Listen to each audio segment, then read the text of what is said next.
오늘 제가 말씀드릴 주제는 뇌를 아름답게 가꾸는 방법입니다.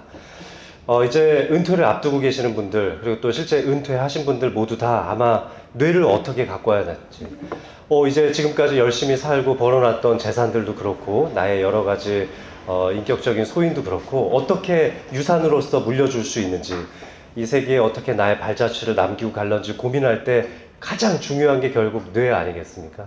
나를 잃어버린 질환, 치매에 걸리면 모든 게 다 허사가 돼버리니까요. 하지만 실제로 안타까운 현실도 있죠. 우리의 엄청난 스타였던 윤정희 씨도 치매에 걸렸죠. 로널드 전 레이건 대통령이 재임 시절에 자기가 치매에 걸렸다는 것을 알게 됐습니다. 연임을 했었죠. 그래서 8년간이나 대통령을 했는데 마지막 부분에 자기의 이 의지력과 인식력이 떨어진다는 것을 알았어요. 그 주치의들은 알고 있었다고 합니다. 은퇴하고 나서 몇 년이 지난 후에 이제 고백을 하게 되었죠. 이 레이건 대통령이 재임 시절에 자기의 이 치매 증상에 대해서 아마 당시에는 경도인지 장애였을 겁니다. 경도인지 장애의 증상에 대해서 알기 시작하면서 국가적 재원을 들여서 치매를 정복하고자 하는 노력을 기울였습니다. 당시에 엄청나게 많은 수조 원에 이르는 이 연구 자금이 들어갔고, 연구들 덕분에 현재까지도 저희가 사용하고 있는 약제들이 대부분 이 시대에 개발이 됐습니다. 그리고 나서도 사실은 더 발전은 사실 없었어요. 인류의 역사상 엄청나게 많은 제약회사에서 자금을 투입해서 새로운 약제를 개발하고자 노력을 했지만 사실 쉽게 되지는 않았습니다. 이제 영원한 이제 우리 또 스타이기도 하죠. 쉽게 배너에 나왔던 찰턴 헤스턴 경도 그렇고, 형사 콜럼보로 유명했던 이 피터 포크도 결국 치매에 걸려서 노년기를 맞이할 수밖에 없었습니다. 마거렛 대처 여사죠. 철의 여인으로 알려졌지만 한 시대를 풍미했던 이런 분들도 모두 다 치매를 피해갈 수는 없었습니다. 이태영 변호사입니다. 우리나라 최초의 여성 변호사이죠. 이분도 결국은 치매를 앓을 수밖에 없었습니다. 학력 수준이 아무리 높고 사회 경제적인 지위가 높아도 피할 수 없는 질병이기도 하죠. 뇌를 어떻게 가꿔야 이분들도 앓았던 치매를 피해갈 수 있을까요? 치매는 점점 더 많아지고 있습니다. 고령화된 사회 때문에 우리나라 현재 치매 인구는 80만 명에 육박하고 10여 년 정도가 지나가면 130만 명에 넘어갈 것으로 추정하고 있습니다. 이미 고령화 사회로 진입했고 초고령화 사회, 앞으로 한 30여 년 정도가 지나가면 출생률 저하 때문에 우리 이제 젊은 청년들의 삶의 부담도 굉장히 많이 늘어갈 겁니다. 이런 부분은 이제 우리 경제를 짊어지고 있는 젊은이들한테도 큰 부담이 될 수밖에 없습니다. 한국의 국가 경쟁력을 생각하면 암울한 점이 많죠. 우리나라 전체 GDP를 이루어가고 있는 상품들 중에 약 300여 가지 정도 상품이 전체 국부의 60%를 차지할 정도로 너무 한정적인 산업에만 국한되어 있습니다. 산업의 다양화가 이루어지지 않고 있다는 거죠. 그러면 이제 대단한 인텔리들, 그리고 엄청나게 많은 일들을 하고 있는 이 젊은이들 중에 최고 엘리트층이 끌어나가는 비율이 굉장히 높다는 얘기인데, 이게 이제 인구의 불균형에 따라서 엄청난 손해가 나타나기 시작할 겁니다. 이제 좀 있으면 5명 중 1명이 노인을 부양하게 될 것이고, 임금이 2배가 늘어날 가능성이 있습니다. 상품의 가격 경쟁력은 하락할 것이고, 수출 감소와 더불어서 장기적인 불황에 빠질 가능성도 많죠. 이런 변화는 엄청난 출생률 저하 때문에 나타나는 변화이기도 합니다. 그러면 우리나라 경제적 가치를 위해서는 사실 노동의 질을 향상시킬 수밖에 없죠. 하루 8시간 일하는 걸 16시간씩 일하게 할 수는 없잖아요. 이제 그렇게 하려면 사실 출생률을 높여야 되는데 마땅치가 않고, 그러면 노인 인구가 많아지고 있는데 이 나이 많으신 노인분들이 계속적으로 생산 인구에 참여를 해주셔야 됩니다. 치매에 걸리지 않아야 가능한 일이죠. 사람의 뇌는 태어날 때 굉장히 빵빵합니다. 약 1.2kg, 2근 정도의 무게를 가지고 있는데 알츠하이머에 걸린 환자의 뇌의 무게는 400g까지도 빠질 수 있습니다. 그만큼 뇌가 쪼그라들고 작아진다는 얘기죠. 사람은 나이가 들수록 점점 노화는 막을 수가 없고 출생률은 계속 저하돼서 이렇게 곤두박질 치고 있는 상황이 다가오고 있기 때문에 우리가 이제 노화를 막고 내가 나이 들어가지만 젊음을 갖고 유지하고 우리나라 국부 창출, 우리나라 경제를 이끌어 나가기 위한 준비를 계속 하고 계셔야 됩니다. 우리 젊은이들의 부담을 덜어주기 위해서 여러분들께서 앞으로 계속 노력을 해주셔야 된다는 얘기죠. 그래야 나이 들어서 이렇게 비참하게 치매에 걸리고 나쁜 노년기를 맞이하지 않을 수가 있는 겁니다. 자, 치매에 걸리지 않기 위한 오늘 10계명을 제가 알려드릴 겁니다. 첫 번째, 지속적인 뇌 활동을 하셔야 됩니다. 오늘 여기에 이 강연을 보러 들어오신 여러분들 지속적인 뇌 활동을 하고 계시는 겁니다. 뭐든 새로운 걸 배워보시는 걸 추천드리고 싶어요. 저는 그게 운동이었으면 더 좋겠는데 운동이 아니더라도 상관없습니다. 뭐든 새로운 배움에 도전하십시오. 오늘 김정수 원장님께서 미학에 대한 강의를 해주실 거잖아요. 그런 걸 강의를 들어보고 미술에 대한 식견을 넓혀보는 것도 굉장히 좋은 기회이기도 하죠. 뭐 바둑 좋아하시면 두어보시고 내기, 장기 뭐 좋습니다. 뭐든지 많이 하시고 사회활동, 음악, 미술활동 그리고 봉사활동에도 많이 참여하셨으면 좋겠고 생산적인 일이라면 더 좋겠죠. 어쨌든 젊어서 내가 이런 일을 좀 해보고 싶고 배워보고 싶었는데 시간이 마땅치가 않고 기회가 마땅치 않아서 못하셨던 일들 지금 당장 시작하셔야 됩니다. 뇌는 쓰면 쓸수록 발달할 수 있습니다. 이런 지속적인 뇌 활동을 함으로써 지적 활동이 촉진되고 혈액순환이 많아질 수 있습니다. 결국 치매가 발생되는 근본적인 원인은 뇌 속에 쌓여가는 베타 아밀로이드라고 하는 나쁜 노폐 물질인데요. 혈액순환이 활발해야 이 노폐 물질의 침착을 막을 수가 있습니다. 뇌는 사용을 하면 할수록 이 신경세포 간의 시냅스가 활성화되기 때문에 연결망이 더 촘촘해집니다. 사용하지 않은 근육이 퇴화하듯이 사용하지 않는 뇌는 조금 전에 보여드렸던 400g짜리 뇌가 될 수밖에 없는 거죠. 자꾸 쓰셔야 됩니다. 이런 식으로 신경망이 점점 더 활성화될 수 있기 때문입니다. 자, 두 번째, 운동을 하셔야 됩니다. 오늘 아침에 제가 아침마당에 출연해서도 10분 정도만 하루에 시간을 투자해서 운동을 하라는 말씀을 드렸는데요. 일반적으로 전문가들이 권고하는 운동의 수준은 일주일에 3번 이상 30분 정도 운동을 하라입니다. 근데 이 정도 운동하기가 사실 쉽지 않아요. 30분 시간 내는 것도 마땅치가 않거든요. 저는 하루에 10분씩만 시간을 내서 걸어라 라고 환자분들께 말씀드립니다. 단 그 10분은 그냥 걸어서는 안 되고요. 중간에 2-3번 정도만 1분씩 제자리 뛰기를 하십시오. 러닝 하는 거 귀찮잖아요. 천천히 이렇게 햇살 맞으시면서 산책하시다가 잠깐 짬을 내서 한 1분 정도 제자리 뛰기를 하시는 거예요. 그 정도만 해도 숨이 어느 정도 좀 차오를 수가 있습니다. 이렇게 조금이라도 땀이 좀 날 수 있는 정도의 수준의 운동이라면 충분합니다. 이 정도의 운동만으로도 전두엽 기능을 깨울 수 있고 우리 뇌의 신경망, 운동신경과 감각신경의 회로가 훨씬 더 복잡하게 연결이 될 수가 있죠. 뭐 좋아하시는 운동들을 하시면 더 좋겠습니다. 이런 것들을 통해서 멜라토닌 합성도 많이 되고 세로토닌, 행복 호르몬도 많이 나오게 되면은 뇌의 활동은 훨씬 더 좋아질 것입니다. 시작은 사실 이런 규칙적인 운동의 시작은 40대부터 필요하다고 합니다. 남자 나이 35살만 돼도 대사성 질환에 쉽게 노출될 수 있고 여성의 호르몬 변화도 40대부터 시작되기 때문입니다. 자, 누우면 죽고 걸으면 산다라는 마음으로 열심히 걸으시고 중간에 잠깐씩만 뛰어가는 기회를 좀 가지셨으면 좋겠습니다. 특히 제가 요즘 많이 강조하고 있는 것은 손가락을 이용한 운동입니다. 뇌로빅이라는 주제로 많이 말씀을 드리고 있는데 그래서 손을 많이 쓸 수 있는 취미 활동을 하시는 것도 좋습니다. 그림에 관심이 많다면 그림을 한번 그려보는 것도 좋고 뭐 종이접기라든지 손으로 할 수 있는 활동들을 많이 하시는 것도 굉장히 도움이 됩니다. 세 번째, 이 뇌의 외상에 주의하셔야 됩니다. 치매를 일으키는 원인 크게 5가지 정도를 꼽는다면 항상 5위 안에 들어가는 것이 뇌의 외상입니다. 내가 어디 뇌에 뭐 부딪혀가지고 다칠 일도 없는데 그럴 일이 있을까 싶은 생각이 들지만 생각보다 많습니다.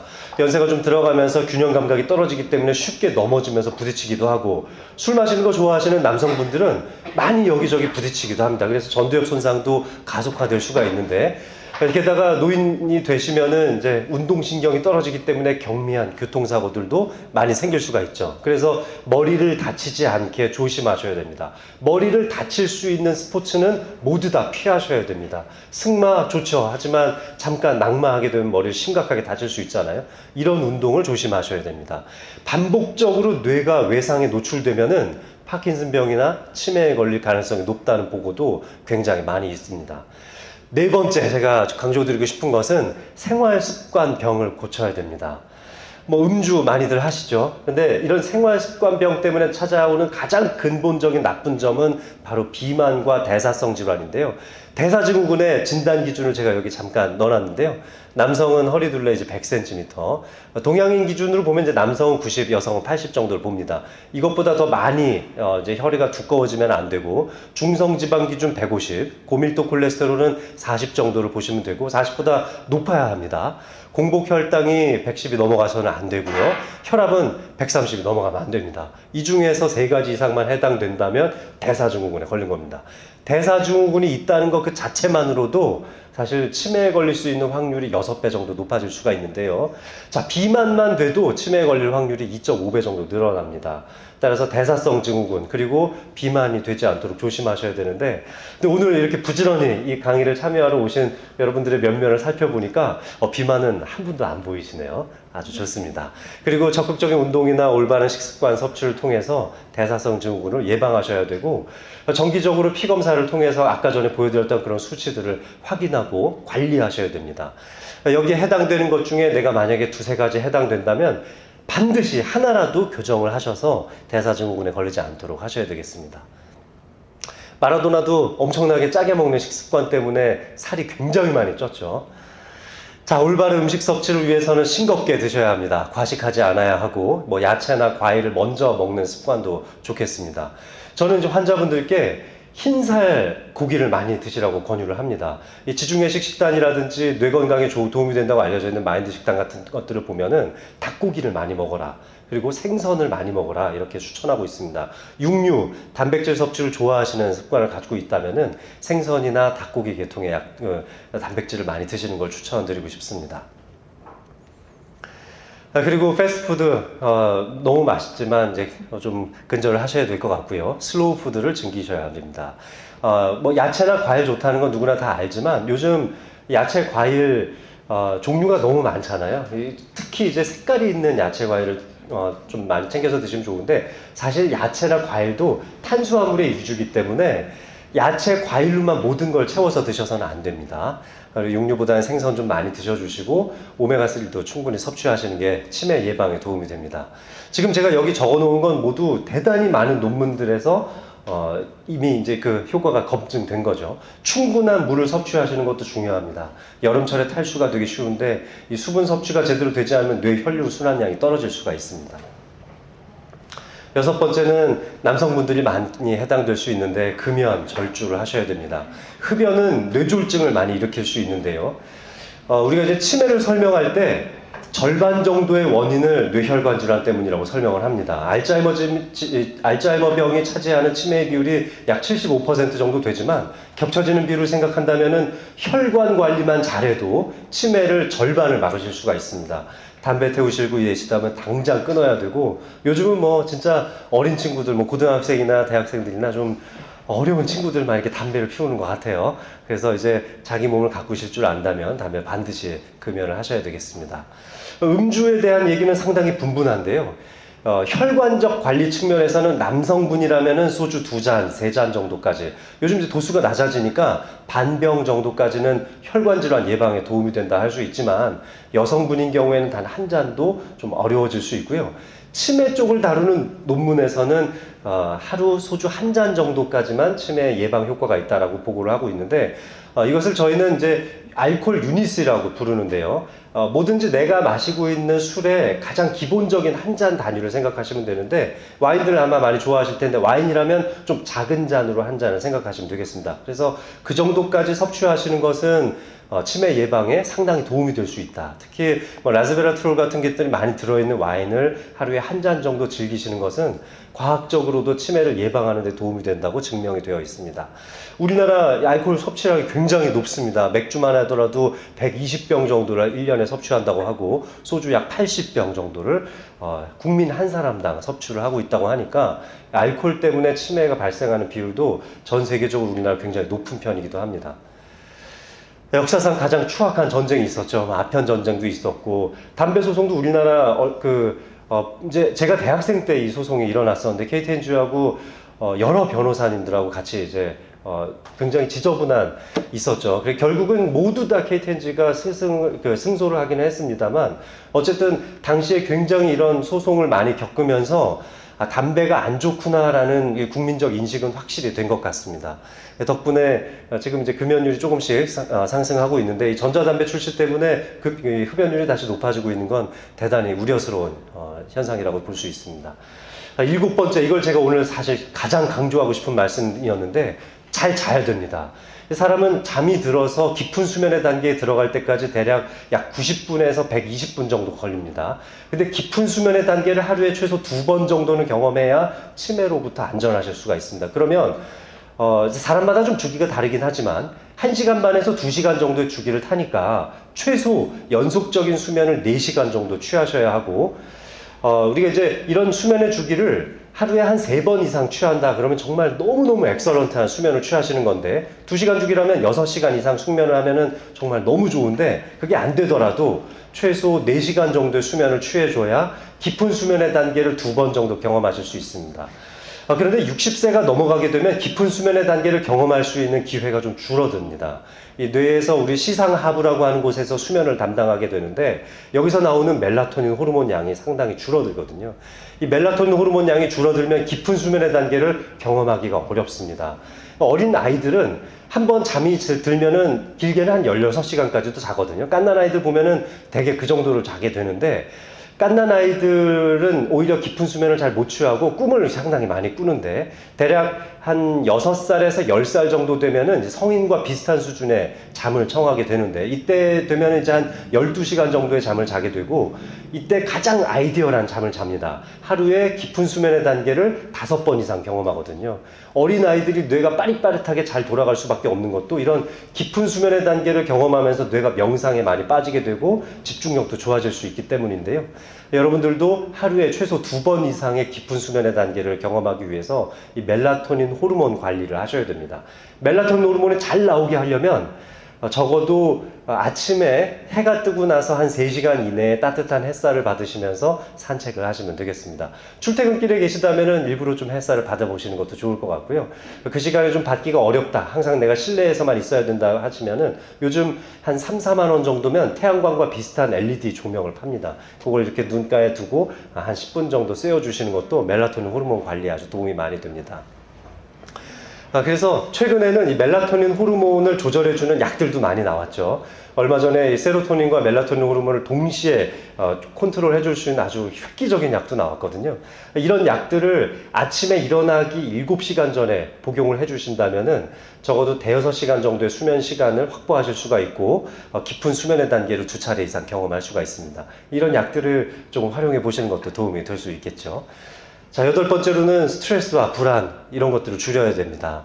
사실 스트레스가 많아지면 만병의 근원이라고 하는데 제가 이제 새로운 사업 또 여기 김정수 원장님 많이 저한테 배려를 해주신 이 7층에 제 병원을 이제 오픈을 하면서 한 3개월간 정말 스트레스를 많이 받았습니다.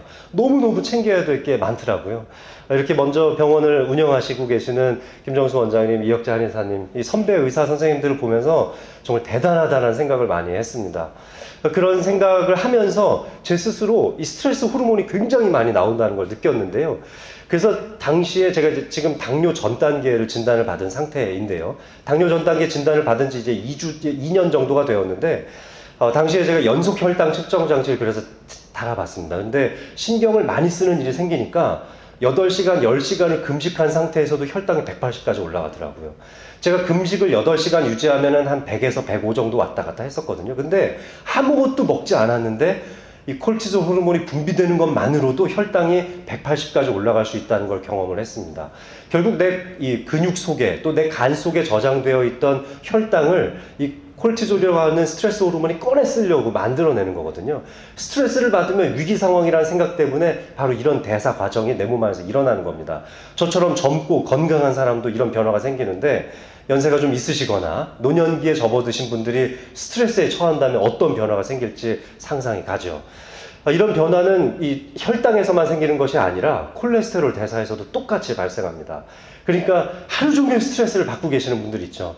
오늘 또 집에 들어가서 남편분하고 어떻게 또 대화를 해야 될까?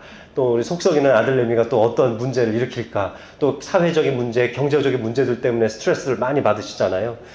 그런 문제들 때문에 사실 스트레스를 많이 받으실 텐데 스트레스가 없는 세상에서 살 수는 없죠. 피할 수는 없는데 관리를 하셔야 됩니다. 스트레스를 관리를 하기 위해서 가장 좋은 건 역시 긍정적인 사고방식과 명상이라고 볼 수가 있겠습니다. 그래서 저는 명상을 좀 많이 하시라고 권유를 드리는데요. 멍 때리는 것만 하시면 됩니다. 하루에 한 5분 정도만 멍 때리기를 좀 하시면 아주 도움이 많이 될 겁니다. 이 걱정거리로 꽉 차 있는 뇌, 이것들을 잘 조절하시려면은 호흡법 같은 것들을 좀 지켜주시면 좋은데요. 그래서 요즘은 이렇게 스마트워치나 이 휴대폰 애플리케이션에서도 호흡하는 걸 교육해주기도 하더라고요. 단 한 1분, 2분 정도만 짬을 내서 편안하게 호흡하는 연습부터 해서 명상을 하는 것들을 한번 해보셨으면 좋겠습니다. 혹시 우울증을 앓고 계시는 분들이 있을지 모르겠습니다. 우울증은 치매를 일으키는 3대 원인 중에 하나입니다. 가성 치매를 만들기도 하고요. 저희가 가짜 치매라고 부르지만 병원에 내원하시는 치매 환자분들의 약 20%가 우울증 때문에 발생한 치매이기도 합니다. 우울증 관리를 잘 하셔야 되는데 노인이 되면은 신체가 많이 아프고 불편하기 때문에 우울감에 쉽게 빠지는데요. 나의 탓이 아니다라는 생각을 먼저 가지실 필요가 있겠고 즐거운 취미 활동을 통해서 우울증을 극복하셔야 되겠습니다. 치매 환자 전체 약 40% 정도를 차지하기도 합니다. 자, 마지막으로는 빨리 진단을 받아서 치료를 하셔야 되는데요. 경도인지 장애가 되면은 치매로 진단할 때까지 약 5년 정도의 시간밖에 남지가 않습니다. 치매가 진단되기 이미 20년 전부터 뇌에 아밀로이드 베타가 쌓이기 시작하기 때문에 요즘은 진단법이 상당히 좋아져서 MRI나 신경인지 검사를 통해서 치매에 걸리기 약 10년 전부터는 진단이 가능합니다. 아밀로이드 PET를 통해서 20년 전에도 치매를 진단하는 기법까지 나왔으니까 미리미리 검진을 받아보시는 게 좋죠. 치매를 앓기 시작하더라도 치료를 시작하기만 하면은 그 진행되는 속도를 늦출 수가 있는데 내가 인생을 정리할 수 있는 시간을 2, 3년만이라도 더 가질 수 있다면 의미 있는 시간이 될 수 있습니다. 치료를 하다가도 중간에 중단하게 되면 급격하게 악화되는 변화를 겪을 수도 있는 만큼 치매에 대한 진단 그리고 조기 치료 그리고 한번 치료가 시작되면은 끝까지 유지하셔야 되는 것도 아주 중요한 요소라고 볼 수 있겠습니다. 오늘 제 말씀을 마지막으로 이렇게 6가지 정도를 권고를 드리고 싶은데요. 운동하셔야 됩니다. 그리고 금연하셔야죠. 음주 하시는 것도 가급적 줄여주시는 게 좋고요. 활동을 활발히 하셔야 됩니다. 사회활동, 여러 가지 참여 활동들 하시고 뇌를 많이 쓰셔야 됩니다. 그리고 뇌 건강을 위한 좋은 식생활 습관을 가지시면 되겠습니다. 맨날 하는 뻔한 얘기들일지도 모르겠지만 이 정도를 항상 마음에 되뇌이시고 관리하신다면은 여러분들의 건강은 100세 시대까지 아주 건강하게 유지하실 수 있을 겁니다.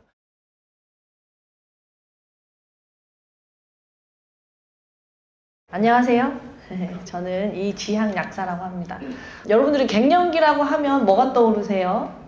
호르몬 떠오르시잖아요. 많은 분들이 갱년기 하면 호르몬에 국한이 되어 있는데 저는 사실은 호르몬은 매우 지역적이다라고 생각을 합니다. 저는 사실은 약사라는 직업이지만 약을 도구로서 사람에 되게 관심이 많았어요. 인간이라는 종. 인간이라는 종에 남자도 있고 여자도 있는데 제가 여자의 몸으로 태어났기 때문에 저를 진료로 삼아서 여자를 굉장히 많이 연구했어요. 인간은 왜 외로운가? 인간은 왜 아픈가? 우리는 몸인가? 마음인가? 생각인가? 나란 누구인가? 내가 하는 생각이 나인가? 아니면 내가 가지고 있는 이 몸이 나인가?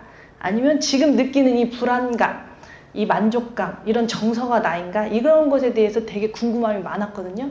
결론은 몸과 마음과 생각이 조화롭게 이루어질 때 나라는 자아가 건강하다, 이런 결론을 내렸어요. 그래서 갱년기라고 하면 다들 몸에 국한을 하거든요.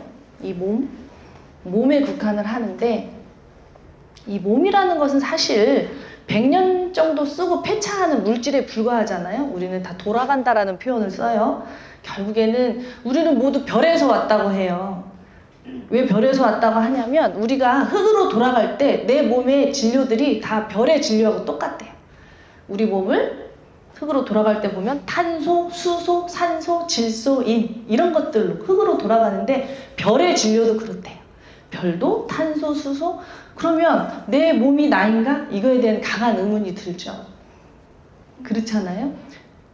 그런데 이 몸이라는 것은 그렇다면 왜 존재할까?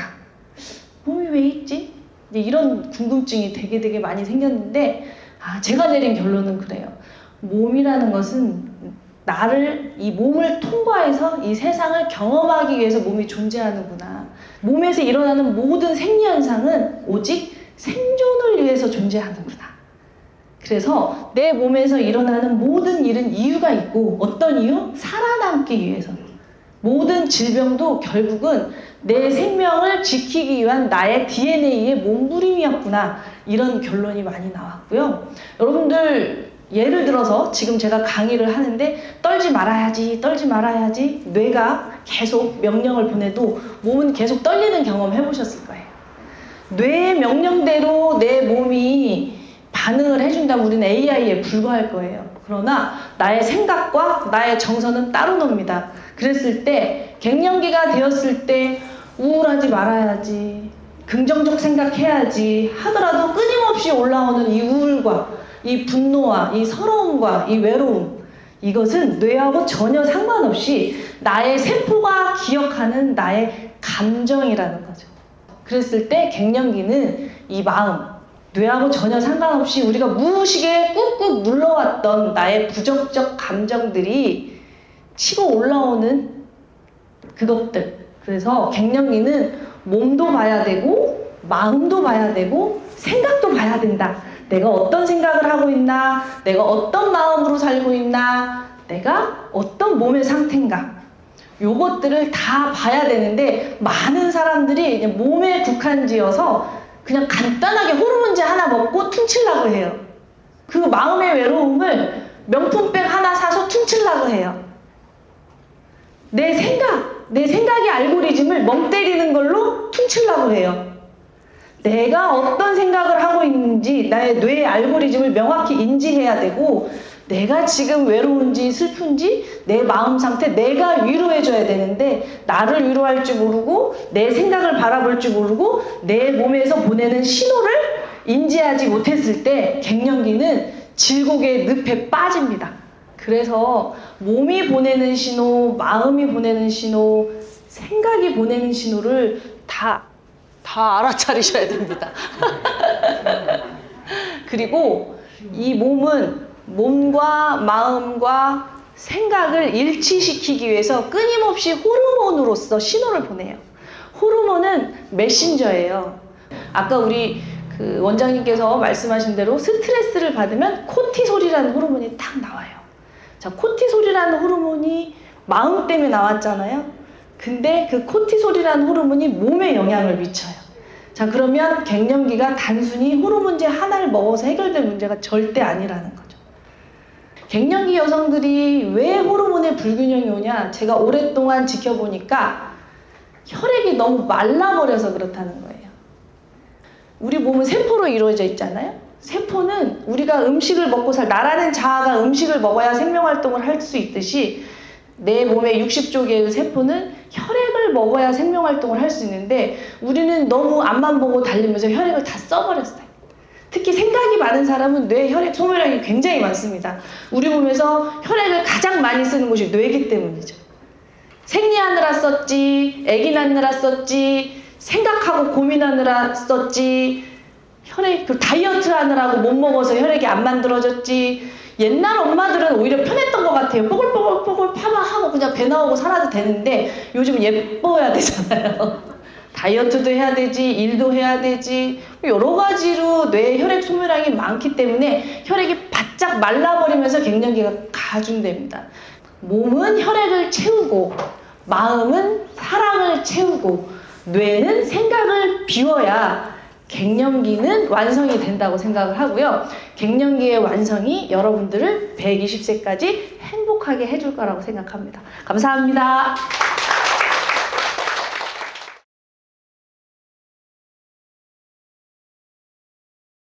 한 번이라도 뭐 한의원이나 한방병원에서 진료 받아보신 적 있는 분 손 한번 들어보세요. 오, 많이 계시네요. 예, 예. 그런데 좀 궁금한 게 있을 수 있을 것 같아요. 이 한방 치료하고 또 이 현대의학, 양방치료하고 어떤 차이가 있을까 여기에 대해서 궁금하신 분이 있을 것 같아서 제가 한 가지 비유를 좀 들어서 설명을 드리겠습니다. 이 반제방에 보면은 여름철에 이 벽장 뒤에 곰팡이가 많이 생기잖아요. 예. 곰팡이가 이제 심하게 생겼어요. 이거를 이제 어떻게 하면 해결을 할까 생각을 해보던 차에 가장 빠른 길은 어때요? 그 심하게 까맣게 되어 있는 곰팡이는 칼로 도려내서 벗겨내고 거기에 새로운 이 벽지를 붙여야 되겠죠. 그리고 이제 이 주변에 조금씩 붙어 있는 곰팡이들은 어떤 살충제나 이런 걸 써서 약을 뿌려가지고 이제 죽여야 될 거예요. 그렇게 해놓으면 이제 곰팡이로부터 해방이 된 거예요.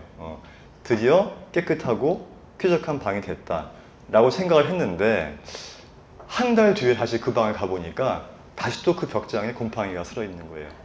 결국은 그 방의 환경이 바뀌지 않아서 그렇게 된 것이다라고 생각할 수 있지 않겠어요? 그래서 이 방에 불을 떼고 창문을 열고 하는 그 방의 환경을 바꾸는 노력을 하게 되면 결국은 곰팡이가 이제 사라지고 쾌적한 방이 될 수가 있는 거겠죠. 이 벽지를 교체를 하고 이 살충제를 써서 곰팡이를 죽이는 그런 작업들은 현대의학적인 치료법이 굉장히 효과적이라고 볼 수가 있겠습니다. 그런데 그 방의 환경, 곰팡이가 생길 수밖에 없었던 그 방의 환경을 바꾸는 것, 이것이 바로 한방치료라고 생각하시면 돼요. 근데 혹자들은 그러면 방에 불을 떼고 창문을 열어서 곰팡이가 사라진다면 그냥 그것만 하면 되는 거 아니야? 예를 들어서 한의학적인 치료나 자연치유를 이야기하는 건데요. 그건 또 그렇지 않아요. 어느 한계가 지나가면은 그 많은 곰팡이들을 한 번에 잡을 수 있는 방법은 벽지를 뜯어내고 새로운 벽지를 붙이는 게 더 효과적일 수가 있어요. 그렇기 때문에 이 표준 현대의학 치료가 더 좋다 또는 이 한의학 치료가 더 좋아 이렇게 논쟁할 이유가 없는 거예요. 그 상황마다 특색이 있고 그 증상마다 더 효과적인 치료 방법이 있기 때문에 이제 그런 부분을 이제 중점적으로 생각을 이제 해야 되는 것이죠. 제가 그래서 지금 하고 있는 병원이 한방과 양방 의사들이 같이 모여서 협진 치료를 하고 있는 한방병원을 하고 있는 것입니다. 구황 작물 중에서 감자와 고구마가 가장 대표적인 작물이잖아요. 근데 어떤 분들은 감자만 먹었다면 좀 속이 안 좋고 또 어떤 분들은 고구마를 먹으면 좀 소화가 안 되고 안 좋은 분들이 있어요. 그런 경험 해보신 분 계시나요? 난 둘 다 좋아 이런 분들은 워낙에 위장이 좋으신 분들이고요. 제가 이 말씀을 드리는 이유는 방의 환경을 바꾸는 노력 중에 어떤 노력을 해야 되냐면 우선은 나의 체질을 반드시 아셔야 돼요. 그래야 내 몸의 환경을 바꾸는 데 도움을 주지 않겠습니까? 보통 감자를 좋아하시는 분들은요, 감자는 성질이 좀 따뜻해요. 그렇기 때문에 기본적으로 몸이 냉하고 추위를 많이 타고 손발이 차신 분들은 감자가 맞는 거예요. 고구마는 성질이 차갑기 때문에 평상시 열이 많고 찬 걸 좋아하시는 분들이 맞는 거예요. 만약에 이런 부분을 거꾸로 먹는다면 어떻게 되겠어요? 처음에 적은 양을 먹을 때는 문제가 안 되겠지만 오랜 시간 동안 먹게 되면 문제가 생기겠죠. 또 한 가지는 계절에 따른 특성이 있어요. 여름철에는 날씨가 덥잖아요. 날씨가 더우면 피부가 뜨거워지죠. 그러면 내장은 차가워집니다. 겨울철에는요, 날씨가 추워지잖아요. 피부가 차가워져요. 그럼 내장은 반대로 따뜻해집니다. 그래서 고기를 먹더라도 여름철에는 따뜻한 성질을 가지고 있는 닭고기나 소고기를 먹는 것이고요. 겨울철에는 차가운 성질을 가지고 있는 돼지고기를 드시는 거예요. 그래서 여름철에 돼지고기는 잘 먹어야 뭐다? 본전이다. 이런 말이 나오는 거예요. 여러분 혹시 한동안 TV에서 이 산수유 남자한테 좋은데 어떻게 말을 할 수가 없네 이런 광고 기억하세요? 네. 이 시들시들한 남편들을 위해서 뭔가 내가 이렇게 보양식이나 보약이나 건강식품을 선물해주고 싶은데 뭐를 하면 좋을지 너무나 많이 나와 있잖아요. 특히 그 한의학과 관련된 식품 중에 제일 많은 게 대표적인 게 홍삼이 있죠. 두 번째가 산수유 같은 게 있을 거예요. 복분자. 맞아요. 그런데 이런 것들을 어떻게 내가 구분해서 남편에게 줄 수 있을까? 이거 궁금하지 않으세요? 그 한의학에서는요, 기혈론이 있어요. 기혈론. 이거를 등잔불하고 똑같이 생각하시면 돼요. 등잔불은 기름과 심지로 이루어져 있잖아요. 기름을 혈이라고 하는 거예요. 혈. 심지는 기예요. 기름이라는 것은 우리 몸속에 있는 이 혈액이라든지 또는 호르몬이라든지 또는 림프액이라든지 물과 관련된 모든 것들을 기름이라고 해요. 그럼 심지는 뭐냐? 기인데 이 기는 이 기름을 이용해서 불꽃을 내는, 불꽃은 생명현상입니다. 생명현상을 만드는 매개체가 바로 기예요. 그러니까 기름은 많은데 심지가 짧으면 어때요? 불이 잘 안 타겠죠. 또 반대로 기름은 적고 심지만 길면 어때요? 이상과열 현상이 나서 금방 꺼져버리겠죠. 기름이 마르니까. 기름이 부족한 사람들을 우리가 혈허증이라고 하는 거고요. 이 심지가 짧은 사람을 기허증이라고 하는 거예요. 그래서 이 심지가 짧아서 문제가 되는 분들은 가장 대표적으로 먹을 수 있는 약이 홍삼, 인삼, 황기, 백출 이런 약들이에요. 그리고 기름이 부족해서 문제가 생겼을 경우에 먹을 수 있는 것이 바로 산수유, 구기자, 복분자 이런 것들이에요. 그러면 내가 똑같이 기운이 없는데 심지가 부족해서 기운이 없는지 기름이 부족해서 기운이 없는지 판단하기가 힘들잖아요. 가장 이제 쉬운 게 뭐냐면요, 입맛이에요. 입맛. 제가 혈허증이라고 했잖아요. 이 등잔불에 마음이 있다면 기름을 좀 부어줬으면 이런 생각이 들지 않겠어요? 그죠? 근데 반대로 기름이 많은데 심지가 짧아요. 이런 경우에 기름 부으면 어때요? 꺼져버리겠죠. 그러니까 기가 허한 사람들한테 산수유 먹으면 어떻게 되겠어요? 죽어요, 죽어. 그러니까 근데 기가 부족하면 어때요? 기름을 넣을 수가 없으니까 밥을 못 먹어요. 그러니까 입맛이 없고 밥맛이 없고 밥을 못 먹는데 기운이 없다고 하는 분들한테는 절대로 산수유, 구기자, 복분자 먹는다고 요강 깨지 못합니다. 예. 반대로 똑같이 기운이 없는데 이놈의 남편이 밥은 잘 먹어. 음식을 해주는 걸 잘 먹는데 기운을 못 써. 이런 분 있지 않나요? 밤마다 어떻게 좀 잘 해보자고 음식을 잘 해주는데도 기운을 못 쓰는 남편들이 있어요. 이런 분들은 입맛은 좋은데 기운이 없는 거예요. 이건 뭐예요? 혈허증이라고 하는 거예요. 이때는 기름을 많이 부어줘야 되는데 기름을 많이 부어줄 수 있는 약이 바로 구기자, 복분자, 산수유 이런 것들이에요. 이런 사람들한테 심지는 길고 기름이 적은데 인삼, 홍삼 먹어서 심지를 쫙 올려보세요. 어떻게 됐겠어요? 예, 난리가 나는 겁니다. 열만 펄펄 오르고 어지럽고 머리 아프고 난리가 나는 거예요. 그래서 일단은 제가 오늘 이제 말씀드리는 거는 이제 한의학에서 말하는 기혈론이라고 하는 것은 중심에 입맛이 있고 없고에 따라서 이것을 구분할 수가 있다. 이렇게 설명을 드리고요. 마지막으로 이 아트한 헬스 이 좋은 프로그램 이제 시작하시는 김전선 선생님 다시 한번 축하드리고요. 예, 앞으로 무궁한 발전이 있기를 다시 기원하고 마치겠습니다. 네.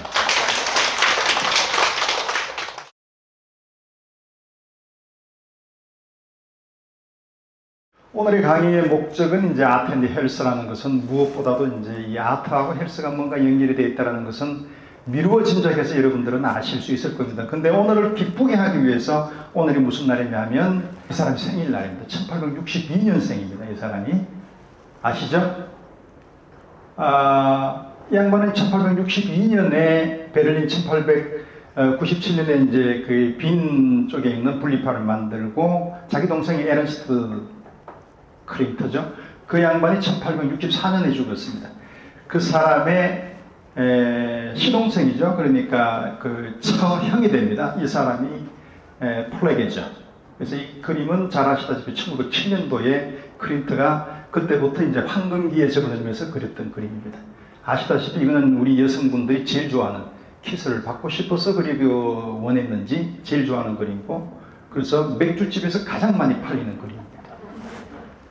자, 오늘의 포인트는 이제 아트 앤 헬스 지금 말씀드렸던 100세 시대를 보면서 시작해서 우리는 대부분 다 건강에 대해서는 너무나 많이 생각을 합니다. 근데 대부분 육체적인 건강만 신경을 쓰죠. 근데 알다시피 정신적인 건강은 앞서 미루어 이제 장 원장이 이야기했다시피 여러 가지 합병증을 만들 수 있는 가능성에 있어서의 정신적인 건강의 중요성을 이야기했습니다. 그 중에서 제일 중요한 것은 어떻든 이걸 풀어야 된다 얘기가 나왔죠. 그것은 결국은 뭐냐? 예술의 어떤 롤하고 상당히 많이 일맥상통하다라는 겁니다. 이것을 벌써 이미 플라톤은 예견을 했습니다. 진선미의 이데아에서 나오는 것보다도 더 중요했던 것을 이 사람은 간파를 했던 겁니다. 예술과 이 의학에 대해서 얘기를 했는데 이 두 가지를 묶어서 테크노라 그래서 이 사람은 벌써 이미 콜라보를 예상한 거죠. 그래서 이 중요성은 그때 벌써 3000년 전부터 플라톤은 얘기를 했던 겁니다. 그래서 이제 100세 시대가 됐을 때에 잘 아시다시피 이거는 베르프켄이죠. 간딘스키, 가브리엘 미트 그리고 야블란스키 때문에 너무나 많은 고생을 했던 사람입니다. 이 사람이 질곡이 보입니다. 보시다시피 이런 긴 통로를 자기 남편의 어떤 바람기 때문에 너무나 많은 외로움을 지녔던 분이죠. 그래서 인생의 질곡을 이제 돌면서 100세 시대에 이제 이런 상황으로 현대인이 살아가는 여러분들도 이런 질곡에서 벗어나려고 아동바동하면서 이제 이런 목적지를 향해서 죽음을 위해서 우리가 가고 있는 상황입니다. 근데 어떻든 지금 현재의 화두는 100세 시대입니다.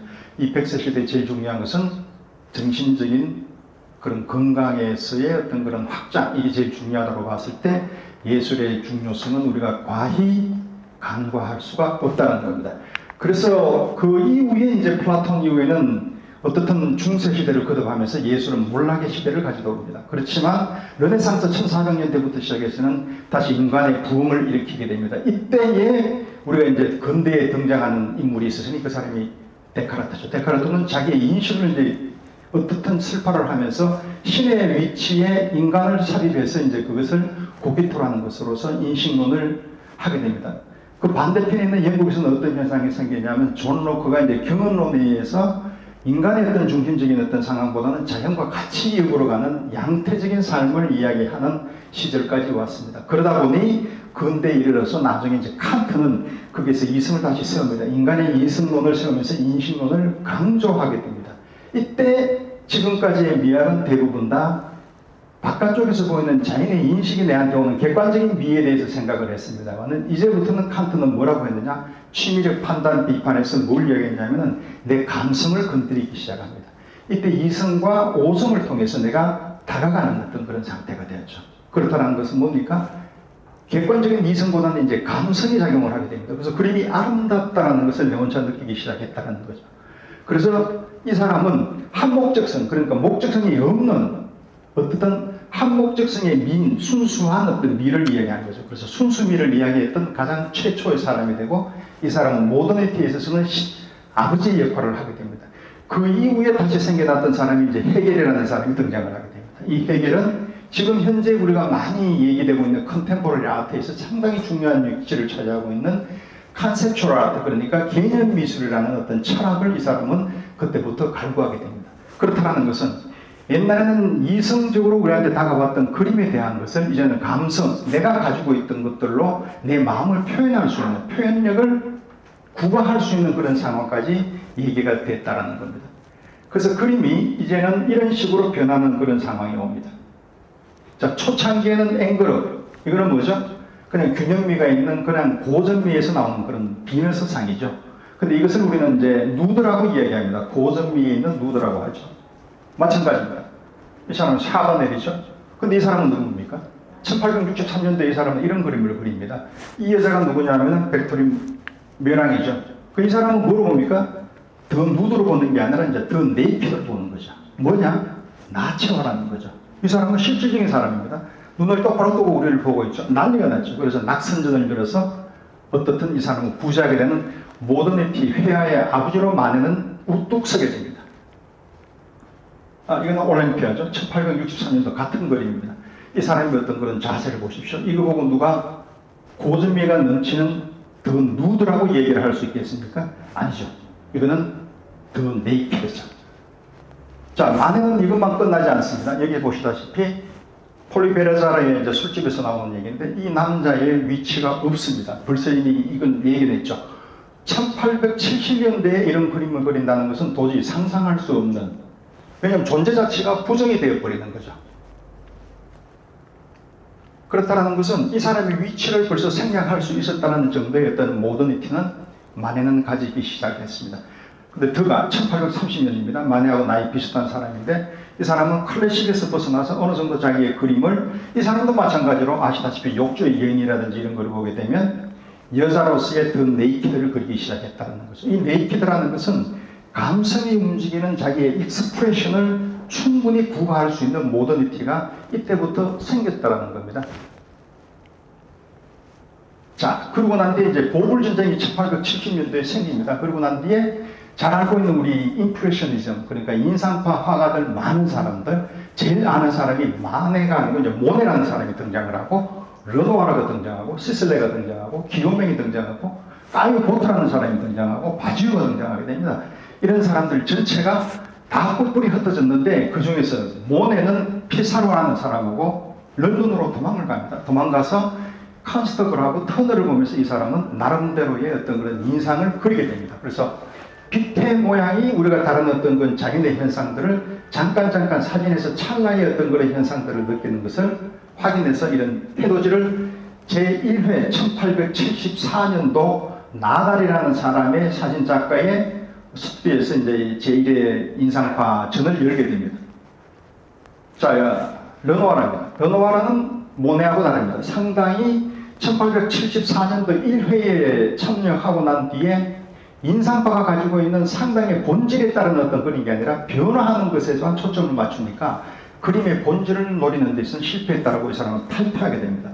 그래서 그림이 1877년도 이후로부터 시작해서 거의 클래식 그림으로 바뀌게 됩니다. 보시다시피 이 사람은 아카데미리즘을 굉장히 찬성했던 사람입니다.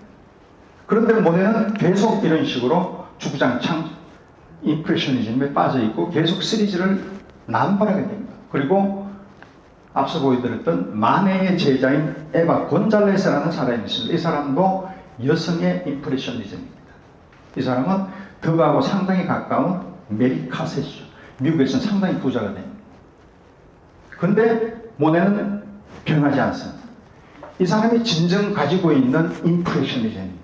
지금 현재 유럽하고 미국은 지금 상당히 달라져 있는 상황으로 느낍니다. 그래서 나중에 나오는 더 파리파하고 더 뉴욕파에서의 구분점에 있어서 이쪽에 있는 유럽파에서 임프레셔니즘 앤드 리릭 앱스트랙션이라는 말이 들어보셨는지 모르겠습니다만 있습니다. 프랑스에서 나오는 앱스트랙션입니다. 여기에서 저는 이 사람을 가장 중요한 사람이라고 생각하는데 미술사에서는 아직 나오지가 않았습니다. 르노아르입니다. 이 사람이 1877년도에 이 그림 그리고 난 뒤에 완전히 백돌아서 이제 사실주의 그림으로 달라지고 나중에 폴 시리에라고 그래가지고 진주빛 나면서 여러분들이 좋아하는 피아노 치는 이런 그림들을 그린 그런 시기로 변모하게 됩니다. 자, 그러니까 인상파가 가지고 있는 것은 본질에서 어긋나고 그것을 영원하게 못 만든다라고 누가 생각을 했습니까? 세잔이 생각합니다. 이때 세잔이라는 사람은 지금까지 고대적으로 쭉 내려왔던 눈 하나로 볼 수 있는 투시법에 우리가 경도되어 있는 그런 리프레젠테이션한 재현적인 그림이 지금까지 왔죠. 근데 이 사람은 생각이 달랐습니다. 누가? 메릴르 뽕뜨가 그렇게 얘기했습니다. 현상학에서 몸의 지각을 느낀다. 시지각이라고 얘기하는 겁니다. 뭐냐? 나는 내가 보이는 몸이 있고 내가 보는 몸이 있습니다.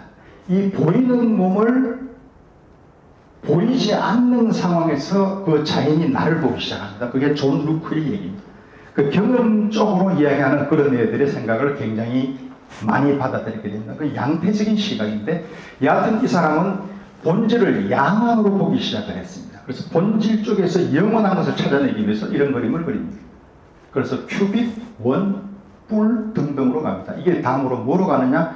조지 브라크하고 피카소가 땡겨서 일체파로 넘어가게 됩니다. 그죠? 지금 보이죠? 요거 살짝 보게 되면 이제 파울 클레도 보이죠? 파울 클레가 결국은 이 사람은 큐비즘과 올피즘과 여러 가지를 같이 섞었다라는 게 여기에서 증거에서 나올 것 같습니다. 빅타라스 합니다. 그러고 나니까 가만히 있던 고우가 가만히 있지는 않습니다. 이 사람이 그림을 그리기 시작한 1853년도 어떻든 이 사람도 후기 인상과에서는 상당히 중요한 역할을 하죠. 그래서 파리에서 이제 자기 흠난한 어떤 그림을 그리는데 고우 그림이라고 생각이 안 될 겁니다. 이거는 스테리나이트 너무 잘 알고 있는 그림입니다. 이건 언제 그렸느냐면 이 사람이 파리에 있다가 88년도 2월 달에 아를로 옵니다. 이때 아를에 와서 희한하게 9월 달에 이런 그림입니다. 고우의 가장 롤은 이 사람은 밤 그림을 그리는 겁니다. 밤을 어떻게 그릴까를 가장 고민하는 사람이 고우입니다. 근데 요거 끝나고 난 뒤에 이제 요런 그림을 여러분들은 좋아합니다. 사이프러스가 나오면은 88년도 10월 달에 이제 고갱하고 뭔가를 이렇게 콜라보 하려고 하다가 빗자르고 나왔습니다. 제가 생각하기에는 이 사람이 원래 템포럴 로브에 있는 시즈라 그래서 이 사람이 척두염 간질이 있습니다. 그것뿐만 아니라 이 사람이 가지고 있는 성격은 제가 보기에는 상당히 고우는 시적인 사람입니다. 시적이고 약간의 우울증은 있었던 것 같습니다. 그 이상도 없고 그 이하도 없는데 우리 사람들은 상당히 많이 이 사람을 곡해하는 쪽으로 많이 얘기를 합니다. 자기 편한 대로 얘기하기 위해서. 그런데 이 사이프러스가 있는 것은 88년도에서 그 사람이 귀를 자르고 고갱하고는 마음이 안 들었습니다. 그래서 귀를 자른다는 것 자체는 이거는 굉장히 폭력적인 사람입니다. 우리가 보통 사람이 죽을 때 자살을 할 때 그냥 자살을 하지 귀를 자르지는 않습니다. 그런 걸로 보면 나중에 이 사람이 죽었을 때 어떤 그런 것들은 자해하는데 자살은 한 건 아니지만 인시덴탈하게 사고를 당하고 죽기를 작정하고 이 사람은 그냥 죽은 걸로 생각이 듭니다. 그래서 이 그림은 그리고 난 뒤에 이제 89년도에 생레이리 병원이라는 데에 89년 5월 달에 들어가게 됩니다. 이때 6월 달에 그린 그림입니다. 이때 사이프러스는 이 사람이 윗빌, 그러니까 밀밭 그림이 89년도에 상당히 많습니다. 그때 대부분 다 이런 사이프러스 나무가 등장을 합니다. 이걸 보고 죽음을 이야기하는 제가 보기엔 천만의 말씀. 이때는 이 사람은 삶의 어떤 기운들이 넘쳐났던 시절입니다. 그리고 난 뒤에 이제 이 사람은 89년도 8월달에 대단한 발작을 하게 됩니다. 이게 아마 템포랄로 척두의 발작입니다. 그래서 그림을 못 그리게 됩니다. 그래서 뭘 했느냐? 이제 모사를 하는 거죠. 들라크로아입니다. 밀레입니다. 그래서 이제 나중에 나올 때는 이런 그림을 마지막으로 그립니다. 이때 보시면 굉장히 기쁨과 함께 나름대로 삶의 어떤 뭐라 그럴까요? 에너지가 저는 넘친다고 봅니다. 이때 그럼 미국은 뭐 하느냐? 얘들도 뭔가 해야 되잖아요. 그래서 얘들이 메리 체이스, 데카, 그리고 뭐 맥캐터, 뭐 위어, 뭐 등등 해서 그 템이라는 인상파를 조직합니다. 그 보면 이런 그림이 나옵니다. 찰스 크란이죠. 그림 완전히 다릅니다. 그러니까 미국하고 유럽하고의 인상파는 너무 다릅니다. 그래서 우리가 나중에 공부를 해보시면 오스트레일리아 등등등등에 있어서 인상파, 특히 네덜란드 쪽에서 인상파는 너무나 다릅니다. 그때 이제 신사실 쪽으로 해서 로버트 앙리부터 시작해서 뭐가 나오고 에드 호프까지 나오고 슬론까지 나오고 이제 사실주의는 얘들한테는 금과 옥조처럼 중요한 얘기입니다. 에드 호프가 이렇게 그랬습니다. 이 그림 되게 좋아하시잖아요. 근데 이제 유럽에서 뭘 했느냐? 그때 후기 인상파가 끝나고 난 뒤에 남이파가 승리됩니다. 이거는 누구죠? 보나라입니다. 앵티미즘을 좋아하는 세계 마술사라고 얘기합니다. 그 요때 이제 파리파가 등장하게 됩니다. 그게 모델리안이고 피카소입니다. 이때 벌써 이미 피카소에서 넘어왔던 조지 브라크가 1906년도에 아비뇽 이후에 이제 이 사람들은 레스타크에서 이제 큐비즘이었던 그런 꿈틀 그림을 맛보게 됩니다. 자, 그러면 곧 이후에 이제 넘어가고 나면 1905년도 도통토전이라는 데서 만들어지는데 이게 앙드레 듀랭이 그렸던 이제 포비즘 야수파가 등장을 하게 됩니다. 이때 피카소가 1906년도에 아비뇽을 만들고 1905년도에 이런 포비즘을 만들어서 같이 양대 산맥으로 이제 발전을 하게 됩니다. 이런 그림도 그리고요. 마티스 그림입니다. 상당히 아름답죠. 자, 그러면 그때 독일에서는 뭐 했느냐? 이게 이제 1910년도가 되면서 여러분들이 아는 브리케, 다리파가 만들어져. 다리파는 베를린으로 1910년도에 넘어가서 얘들이 이제 거기 있던 베를린 분립하고 싸우게 되는 막스 비베르만, 뭐 슬레버그트하고 이렇게 붙게 되죠. 그래서 에밀 롤데, 키르히너 등등에서 이 사람들이 승리를 하게 됩니다. 그러니까 베를린에서 나오는 어떤 그런 익스프레셔니즘은 얘들이 지금도 흘러서 나오는 안젤렌 키프라든지 이런 사람들에서 바젤리츠 이런 사람들의 그 기운이 이때부터 살아있는 겁니다. 자, 이거는 보시다시피 뭐 마르크 다 하실 거고 간딘스키가 나오죠. 그래서 이때 색감이라는 것은 벌써 이미 포비즘이나 아니면 그쪽에 있는 델로네 쪽에 있는 그쪽에 있는 색감하고 같이 차용했을 가능성이 많다는 거죠. 자, 그러면 이제 큐비즘에서 이거는 뒤샹이 그렸던 내려가는 누드입니다. 큐비즘은 원래 종합적 그리고 뭐 여러 가지 어떤 그 분석적으로 나오지만 이 사람은 벌써 이미 섹션 도로라 그래가지고 황금 분할을 했던 저기는 형제들끼리 만드는 겁니다. 여기서 매칭 이런 사람들이 만드는데 움직이자 그래서 이탈리아에 가면은 미래파로 나옵니다. 그래서 그게 러시아로 가게 되면 군축주의로 들어가가지고 그쪽에서 방선주의 레이오니즘으로 되고 저쪽으로 영국으로 가게 되면 보르시즘이라 그래서 회오리파가 되는 거죠. 그래서 그렇게 이제 전쟁 이전에 이런 큐비즘들이 다 정리가 됩니다. 그리고 이제 미국에서도 뭔가 큐비즘이 인사되겠다. 이게 막스 웨버입니다. 이 사람이 유일한 미국의 큐비즘 화가입니다. 그러니까 그거 이제 전쟁 딱 들어가고 나니까 나왔던 것들이 뭐냐? 이게 이제 초현실주의 그림이라는 겁니다. 앙드레 보레통부터 시작해서 막스 에른스트, 폴 에리아 등등 이런 사람들이 이제 이렇게 바로 이런 것들이 이제 초현실주의자들입니다. 그 초현실주의자들이 1933년도에 퇴폐전이 끝나고 난 뒤에 1939년도에 나치가 아사를 돼버리니까 얘들이 미국 갑니다. 미국 가서 이제 더 뉴욕파를 만듭니다. 이게 마크 로스코입니다. 이때의 마크 로스코는 외인 구단입니다. 뉴욕파가 살아남았던 이유 중에 하나는 이 사람들이 대부분 다 외부인들입니다. 그 잭슨 폴록만 이제 미국 사람이고, 글포드 스틸, 마드웰, 요거 빼놓고 전부 다 해외파니까 이 사람들이 결속력이 대단했던 겁니다. 그래서 앱스트랙션 익스프레션의 그 뉴욕파가 성공할 수 있었던 것들은 이것 때문에 그랬습니다. 그래서 후아미로도 거기 가니 할 일 없으니까 이것도 그렸습니다. 그러다 보니 어쨌든 미국에서 유명했던 그런 것들이 한번 왕풍처럼 지나가고 나니 어떻든 이 사람들이 이제 피트 문화라 그래서 아메리칸 드림에 대한 어떤 그런 환멸을 느끼기 시작했습니다. 그래서 만들어진 게 네오다다 플렉서스 운동 앤 해프닝이라는 게 만들어집니다. 그래서 개념 미술, 이 사람이 제가 제일 좋아하는 시그마 폴케입니다. 독일의 화가입니다. 이 사람은 조셉 보이스라고 우리 영화 이번에 나왔던 거 있잖아요. 그래서 이 사람은 백남준이죠.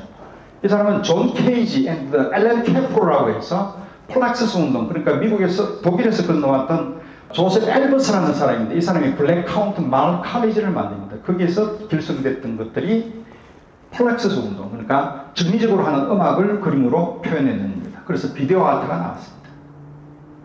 왜 아시다시피 이제 루이스 브루스야. 이 사람은 원래 1세대 추상 표현주의 1910년에서 한 5년 정도 살았던 사람으로 이 사람은 잭슨 폴록하고 나이가 연배가 비슷합니다. 이필 생팔이고요. 그는 엘리아손이죠.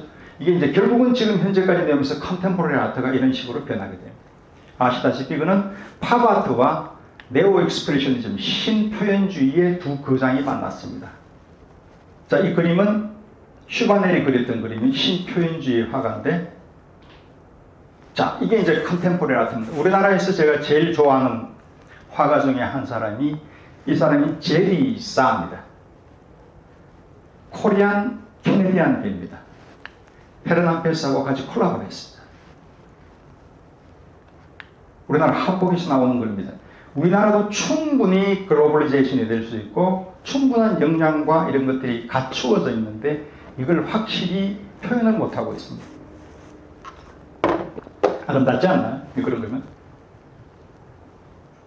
자, 이거는 스페이스 K에 왔는 다니엘 리트라는 사람입니다. 이 사람은 독일 표현주입니다. 완전히 키프하고 같은 연속 성상에 있는 사람들인데 요 사이 컨템포러리 아트의 가장 중요한 화두는 익스프레셔니즘, 내가 익스프레션을 한다, 초현실주의가 나오는 겁니다. 그래서 구상으로 가는 게 현재의 추세입니다. 그럼에도 불구하고 한국에 뜨고 있는 사람이 저는 지건욱이라고 생각합니다. 우리나라에서는 이런 지오그래픽 앱스트랙션은 거의 드뭅니다. 골드 스미스를 졸업했고 아까 다녀가신 지석철 교수님 아들입니다. 아마 상당히 지켜보시면은 각광받을 수 있는 그런 화가가 될 것 같습니다. 이 사람은 예술에 대해서 철학을 해서 해결했던 정신을 받았습니다. 그래서 컨셉추얼 아트를 굉장히 강조합니다. 거꾸로 말하면 모든 것들이 예술이 될 수 있다는 것은 예술은 없다는 얘기가 되죠.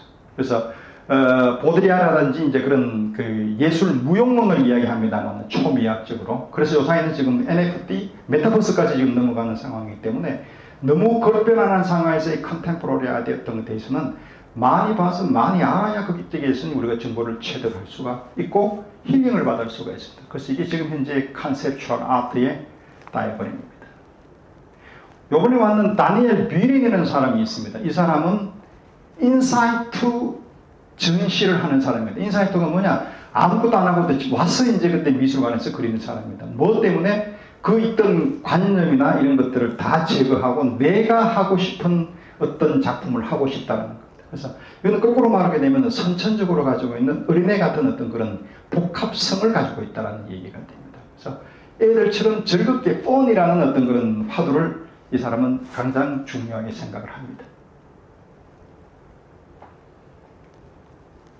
저는 잘 아시다시피 우리가 본다라는 것 자체, 그러니까 이 존 버거라는 사람하고 데이비드 살레가 어떻게 그림을 봐야 될 것이냐라는 얘기를 했습니다. 근데 앞서 말씀드렸던 그 시지각을 이야기하는 현상학자들은 어떻든 내가 보이지 않는 내 몸이 자기네 있었을 때에 그쪽에 있는 감각이 나를 자극을 해야 됩니다. 이 감성이 자극을 해서 앞서 말씀드렸던 칸트처럼 감성이 움직여야 됩니다. 그때 이 햅틱이라는 것은 손의 반응으로 자기가 그림을 그리는 어떤 상태가 되는, 무의식 중에 그림을 그리는 상태가 됐을 때가 글작과 대작이 나옵니다. 근데 이런 그림을 판단할 수 있는 능력이 되는 게 지금 우리가 공부하는 이유가 되고 더 좋은 그림을 보려고 하는 거죠. 근데 이제 이런 상황이 됐을 때 그러면 뭘 참조를 해야 될 것이냐. 저는 지금까지 봤던 철학 중에서는 들레즈가 최고라고 생각합니다. 그래서 노마디즘, 쭉 계속 변화하는 어떤 그런 마음, 베이컨 그림에서 느낄 수가 있습니다. 그래서 그 힘의 에너지를 느끼는 그런 상태를 몸 가운데에서 여러분들이 가지고 계신다면 늘 새로운 것을 여러분들은 그림을 통해서 보실 거라고 저는 충분히 믿습니다. 그래서 저는 왜 이걸 컨템포러리라고 지었냐면 우연히 가다가 이태원에서 이 컨템포러리라는 카페를 봤습니다. 그때 보니 갑자기 이 그림이 하나 있었습니다. 가만히 보니까 아시다시피 이제 이금민 씨 그림입니다. 그 물어봤죠. 이게 이금민이라는 작품인데 라고 했더니 아는 지인이랍니다. 주인하고. 그래서 이 사람이 카페에 이금민 씨 갤러리 화를 했던 저는 이 그림을 그대로 저희 병원에 가지고 와서 여러분들한테 아트앤컬처로 자리매김을 하고 싶습니다. 그래서 빠른 시간에 너무 빨리 지나갔는데 어떻든 제 할 역량은 다 했습니다. 오늘 감사하고 맛있게 저녁 식사